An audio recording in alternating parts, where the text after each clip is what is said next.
আসসালামু আলাইকুম রহমতুল্লাহ বারাকাতুহ। সম্মানিত দর্শক শ্রোতা ভাই এবং বোনেরা, আশা করি আপনারা সবাই সহি সালামতে আছেন। আমি এখন আপনাদের সামনে পবিত্র আল কোরআনের 57 নম্বর সূরা আল হাদিদের 3 নম্বর রুকুর 20 আয়াত থেকে 25 পর্যন্ত আয়াতের বাংলা তর্জমা করে শোনাবেন ইনশাআল্লাহ।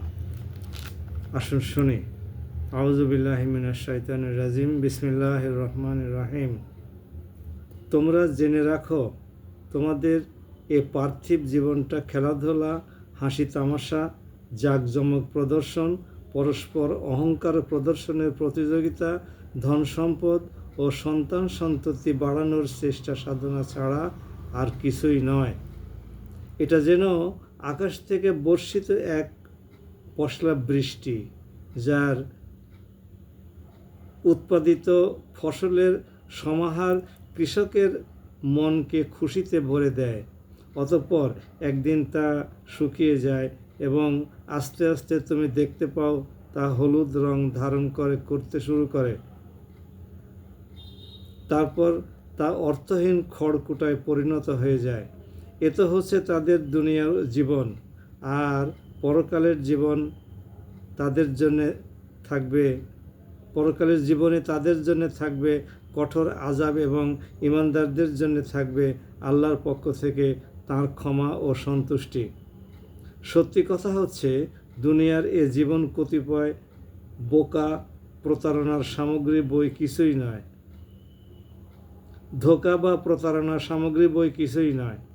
এসব অর্থহীন প্রতিযোগিতা পরিহার করে তোমরা বরং তোমাদের মালিকের পক্ষ থেকে প্রতিশ্রুত ক্ষমা ও চিরন্তন জান্নাত পাওয়ার জন্যে এগিয়ে যাও। এমন জান্নাত যার আয়তন আসমান জমিনের সমান প্রশস্ত, তা প্রস্তুত করে রাখা হয়েছে সেসব মানুষদের জন্যে যারা আল্লাহ তাআলা ও তাঁর পাঠানো রসুলদের ওপরে ঈমান এনেছে। মূলত এ হচ্ছে আল্লাহ তাআলার এক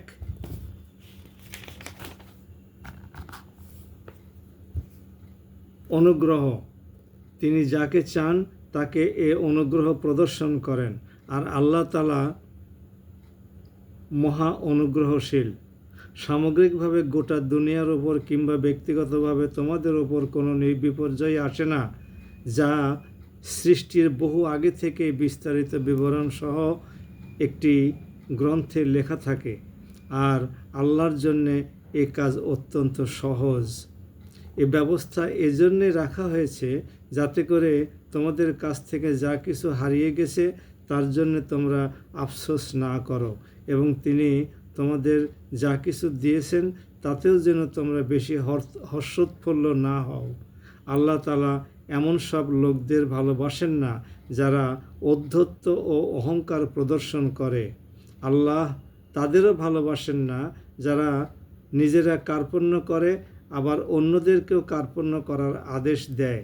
যে ব্যক্তি আল্লাহর হুকুম থেকে মুখ ফিরিয়ে নেয় তার জানা উচিত আল্লাহ তাআলা কারোরই মুখাপেক্ষী নন, এবং তিনি প্রশংসায় প্রশংসিত। আমি অবশ্যই আমার রাসূলদের সুস্পষ্ট নিদর্শনসমূহ সহ মানুষদের কাছে পাঠিয়েছি, এবং আমি তাদের মধ্যে কিতাব পাঠিয়েছি।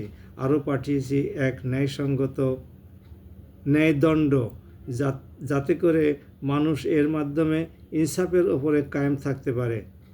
তাদের জন্যে আমি লোহা নাজিল করেছি, যার মধ্যে রয়েছে বিপুল শক্তি।